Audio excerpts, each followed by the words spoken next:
안녕하세요. 대기업에서 항공산업을 담당하고 있는 담당 멘토 김기동입니다. 자, 오늘은 대규모 자금 투입으로 인해서 외형 성장의 기대감이 증가되고 있는 대한항공에 대해 살펴보도록 할 텐데요. 구체적으로 얼마나 자금을 투입을 했는지, 그리고 저희가 기대해 볼 수 있는 주가 상승 모멘텀이 어떤 부분들이 있는지를 제가 영상 속에서 자세하게 풀어보도록 할 테니까요. 딱 5분만 집중한다고 생각하시고 지켜봐 주시면 정말 감사하겠습니다. 이번 시간에 일단 대한항공이 새 항공기 구입을 위해서 18조 원을 투입한다고 하는데 여기에 대한 세부적인 내용을 저와 함께 알아보도록 하고요. 여기에 더해서 이제 해외 노선을 확대를 하고 있는데 여기에 대한 이유도 함께 살펴보도록 하겠습니다. 그리고 마지막으로 대한항공 같은 경우에는 중요한 자리를 이탈하는 모습을 보여줬지만 다시 반등을 하고 있는 이런 좋은 모습을 보여주고 있습니다. 그래서 여기에 대해서 저희가 어떤 대응 전략을 짜는 게 좋을지까지 제가 이번 시간에 이러한 순서대로 중요한 내용들을 하나하나 풀어가 보도록 할 테니까요. 영상 시청 전에 구독과 좋아요 한 번씩만 눌러주시기를 간곡하게 부탁드리도록 하겠습니다. 대한항공이 새로운 항공기를 들여온데 18조 원을 투입한다는 내용입니다. 세부적인 내용으로는 바로 에어버스사의 최첨단 중대형 항공기인 A350 계열 기종을 처음으로 도입한다고 밝힌 것인데요. 여기에 대한 세부적인 기종들을 좀 설명해 드리고자 한다면 A350-1000 27대 그리고 A350 900 6대 등 총 33대를 구입을 해서 도입을 할 예정이라고 합니다. 구매 비용 같은 경우 제가 아까 말씀드린 18조 원이 투입을 된다고 설명을 드릴 수 있겠고요. 이런 A350에 대해서 혹시 모르시는 분들이 계실까봐 제가 간단하게만 설명을 드리고자 한다면요. 이렇게 대한항공이 합병을 하는 아시아나항공의 주력 기종이라도 설명을 드릴 수 있겠습니다. 죄송합니다. 말이 좀 너무 꼬여가지고 조금만 양해 부탁드리도록 하겠습니다. 이 아시아나 같은 경우에는 중장거리 노선에 투입되는 A350, 900 같은 경우를 15대 이렇게 운영을 하고 있는 모습을 보여주고 있는데요. 대한항공 이렇게 A350 기지를 도입하는 데는 여기에 대해서 엄청난 이점이 있다고 설명을 드려볼 수 있겠습니다. 왜냐하면 같은 기지를 이렇게 운영하는 데의 이점은 바로 다른 항공사라도 같은 항공기라면 같은 조종 면허를 사용할 수 있다는 것인데요. 조종사들이 새롭게 교육을 받지 않아도 되고요. 또 다른 이점은 항공기 정비 그리고 수리 등 이러한 유지 보수 측면에서 본다면 운영비를 절감할 수 있기 때문입니다.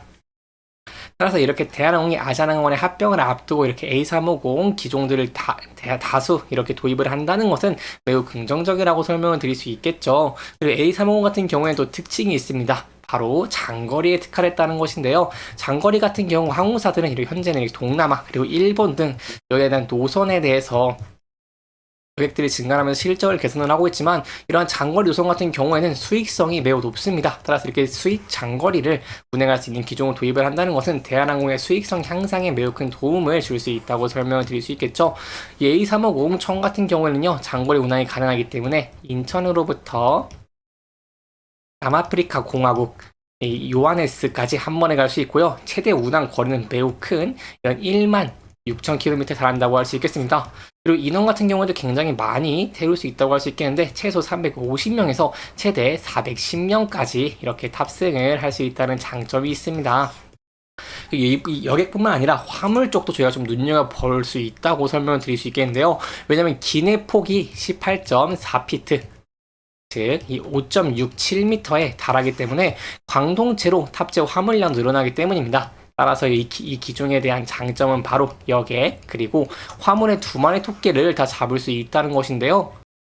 그렇기 때문에 앞으로도 대한항공이 지금의 실적에 정체되는 것이 아니라 외형 성장을 통해서 실적적인 측면에서도 매우 큰 폭으로 성장을 할 것을 기대를 해볼 수 있겠습니다. 왜냐하면 현재는 이런 항공사들 같은 경우에는 인건비의 부담이 굉장히 높습니다. 이런 인건비의 부담을 해결하기 위해서는 노선을 증가를 한다거나 아니면 화물을 증가하는 등 이렇게 신사업에 대해서 진출을 해야 되는 상황인데 이러한 상황에서 대한항공이 새 항공기를 구입을 하면서 여객과 화물 두 마리 토끼를 잡을 수 있다는 것은 매우 긍정적이라고 설명드릴 수 있겠죠.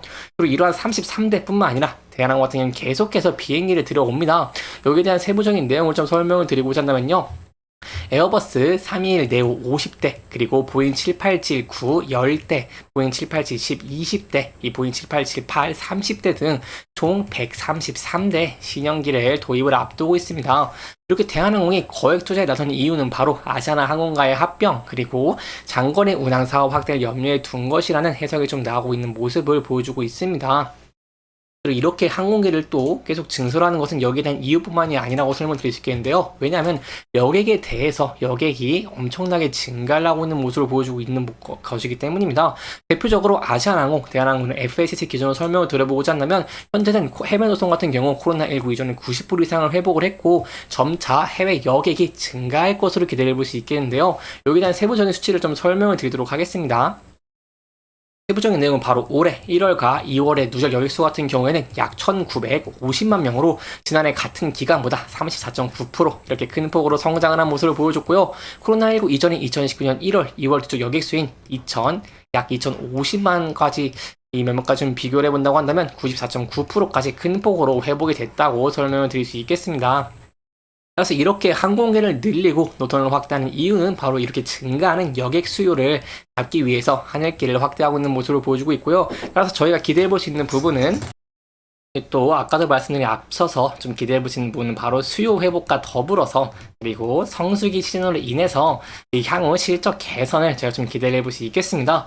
이러한 실적 개선에 힘입어서 대한항공 같은 경우 제가 저번 영상에도 계속 말씀을 드렸지만 혹시나 모르시는 분들이 계실까봐 간단하게만 설명을 드리면요. 하계 스케줄을 시작으로 동남아, 중국, 유럽 등 4개 도시를 자지 재운항을 하고요. 먼저 4월 25일부터 이렇게 부산, 방콕 노선을 이렇게 매일 운항을 하면서 4년 만에 운항을 재개하는 모습을 보여줬습니다. 그리고 이제 중국 같은 경우 중국에 대한 여객이 좀 증가를 하고 있는 모습을 보여주고 있는데 여기에 대해서 인천 장저우라던가 인천 장사의 노선도 좀 운항을 할 계획을 가지고 있고 또한 인천 7위 이런 노선 운항을 좀 재개할 계획이라고 합니다. 대한항공 이렇게 수요가 계속 지속 증가하는 노선에서 운항 편수를 늘려나갈 계획이기 때문에 제가 향후에 계속해서 성수기와 더불어서 실적이 개선되는 것들을 기대해 볼 수 있겠습니다. 아무래도 실적적인 측면이 매우 큰 폭으로 증가하는 모습을 보여주게 된다고 한다면 주가 같은 경우도 봤을 때 주가도 상승할 가능성이 높아지는 것이기 때문에 이러한 실적적인 측면은 굉장히 중요하다고 설명을 드릴 수 있겠는데요. 사실 여기에 대해서 또 새로운 내용이 나온다거나 세부적인 내용이 나온다고 한다면 제가 여러분들도 자세하게 설명해 드리도록 할 테니까요. 구독과 좋아요 한 번씩만 눌러주시기를 부탁드리겠습니다. 이렇게 대한항공 같은 경우에는 향후 긍정적인 전망들을 다소 보유를 하고 있음에 따라서 조금 그래도 최근에는 긍정적인 모습을 보여주고 있습니다. 제가 이 중요한 지지 라인이라고 설명을 드렸던 21,640원대를 이탈하는 모습을 보여줬지만 다시 반등에 성공한 듯한 모습을 보여주면서 이 위로 안착하는 모습을 보여줬습니다. 따라서 제가 이 부분을 지켜봤을 때 이 부분을 이탈하지 않고 다시 지지를 받고 있는 모습을 보여주게 된다고 한다면 제가 여기에 대해서 이동평균선들을 돌파하는 그림도 좀 그려볼 수 있겠고요. 그리고 앞서서 저항을 강하게 받던 24,000원대 이 부근대와 더불어서 지금 480일선에 내려오고 있습니다. 따라서 이 부근대에 좀 겹쳐지는 것으로 예상이 되고 있는데 이런 24,000원대를 다시 돌파를 높은 거래량과 함께 하면서 안착을 해주게 된다고 한다면 저희가 앞선 상세처럼 다시 한번 상승 추세가 이어질 수 있는 것도 기대를 해볼 수 있겠습니다. 이렇게 이번 영상은 대한항공의 18조 원의 투입 그리고 앞으로 기대해 볼 수 있는 추가 상승 모멘텀들을 짚어보면서 진행을 했고요. 해당 영상은 개인적인 의견이 많이 들어갔기 때문에 투자자분들의 주관적인 생각과 해당 내용을 토대로 현명한 선택을 하시면 좋을 것 같습니다. 영상 잘 보셨다면 좋아요와 구독 부탁드리면서 오늘 영상 마무리하도록 하겠습니다. 끝까지 시청해주셔서 감사합니다.